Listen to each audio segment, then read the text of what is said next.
Olá, turma. Vamos gravar mais uma aulinha aí sobre eletrólise.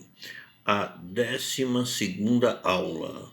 Não esqueçam de acompanhar as outras 11 aulas lá no canal do Mondragon no YouTube. Química e Vestibular do Mondra. Estudem lá todo o capítulo de isomeria, todo o capítulo de eletroquímica, que isso cai em vestibular, vai cair no Enem, na FUVEST, na Unicamp e nos outros vestibulares. Hoje vamos falar aqui sobre eletrólise ígnea novamente, só que eletrólise ígnea do óxido de alumínio, também chamado de alumina. Na indústria, uma das eletrólises mais importantes que tem, principalmente sobre o aspecto econômico. Para o Brasil, uma produção muito grande. O Brasil produz, através da eletrólise da alumina, eletrólise ígnea, o Brasil produz atualmente 800 mil toneladas por ano de alumínio. Turminha, não são 800 toneladas, turma, são 800 mil toneladas de alumínio por ano, tá? Esse é um dado de 2017. Agora, a produção do alumínio nem sempre foi fácil, né? A história da produção do alumínio é muito interessante, ó. Em 1825, houve um método de produção de alumínio, onde se pegava o óxido de alumínio, se reagia o óxido de alumínio com ácido clorídrico, formando cloreto de alumínio. Esse cloreto de alumínio ele era reduzido com sódio ou potássio para formar o alumínio metálico. Acontece que esse processo era muito caro, então o alumínio nessa época era extremamente caro, tão caro quanto o ouro, participava até dos objetos de Napoleão, né? Então os garfos, facas de alumínio eram considerados extremamente chiques. Só as pessoas da nobreza é que comiam com alumínio, tá? Extremamente caro.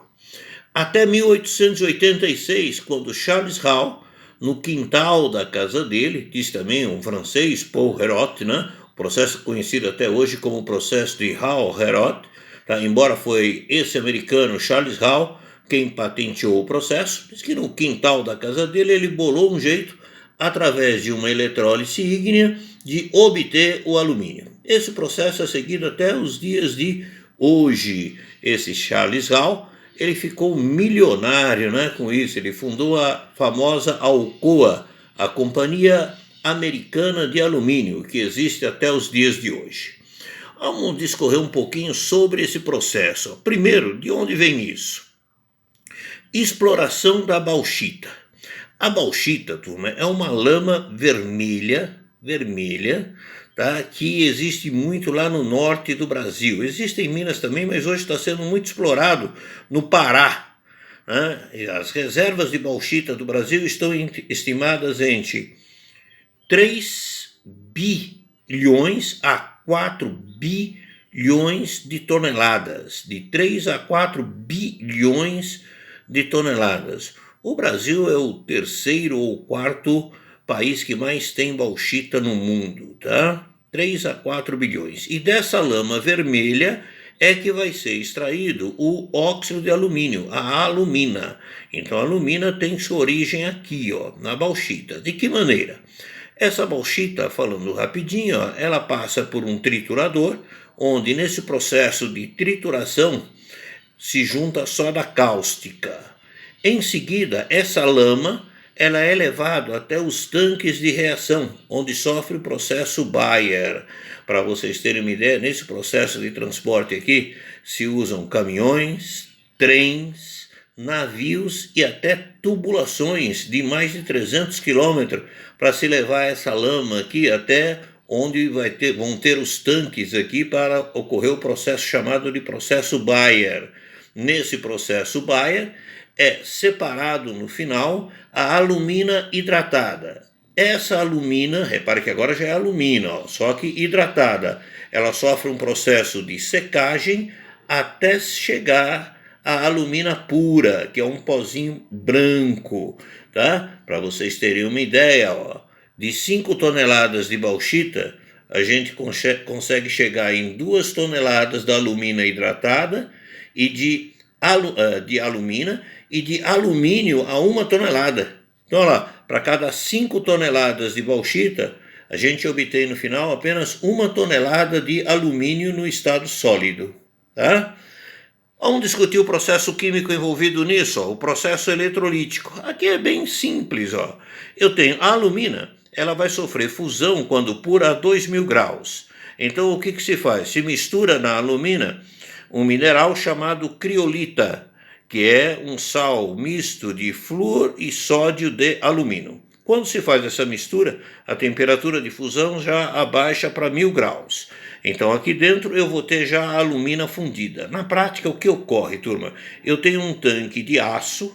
Esse tanque de aço, normalmente ele é revestido aqui com grafite. Algumas vezes se coloca barro refratário aqui e depois grafite. Esse grafite também muitas vezes a indústria substitui por piche misturado com carvão, tá? Até esses eletrodos também, piche com carvão. Bom, aqui eu vou ter a criolita fundida. Se vem com a alumina e se despeja a alumina aqui dentro. Aí ela funde a aproximadamente 1000 graus, 960, 1000 graus. Basta fazer passar uma corrente elétrica. Agora ela está fundida, os íons cátions e ânions, alumínio e oxigênio, estão livres. Se faz passar uma corrente elétrica, onde eu tenho aqui um polo negativo e vou ter um polo positivo.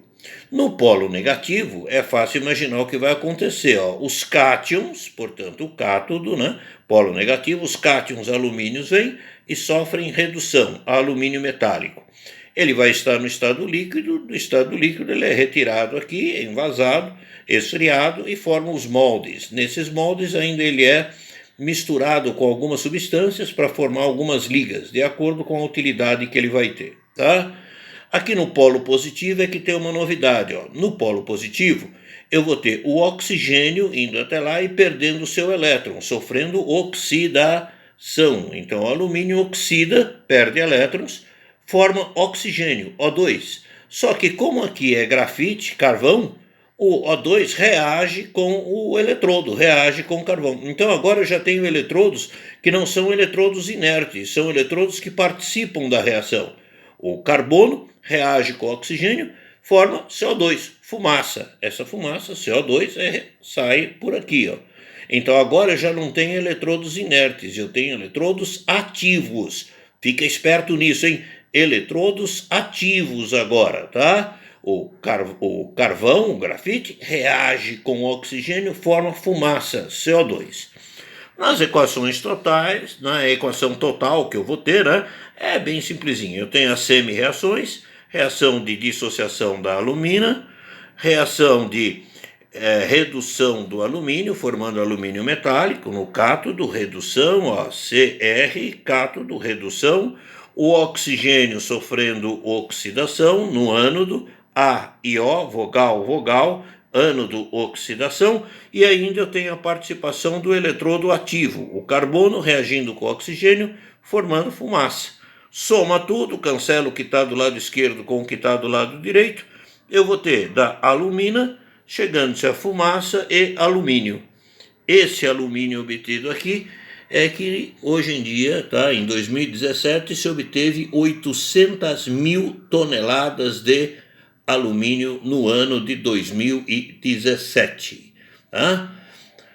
O Brasil hoje é o 6º produtor mundial de alumínio. Embora a quantidade de bauxita seja monstruosa, a quantidade de alumínio que a gente produz ainda deixa a desejar. Somos o 6º produtor mundial, tá? A gente vende bauxita para comprar alumínio depois. É uma brincadeira, mas tudo bem. Está na mão de vocês para resolver esse problema. Estudem Química e Engenharia Química, tá? E para isso, deem uma olhadinha lá em todas as aulas no curso do Mondragão do YouTube. Química e Vestibular. Boa sorte para vocês, um beijo no coração.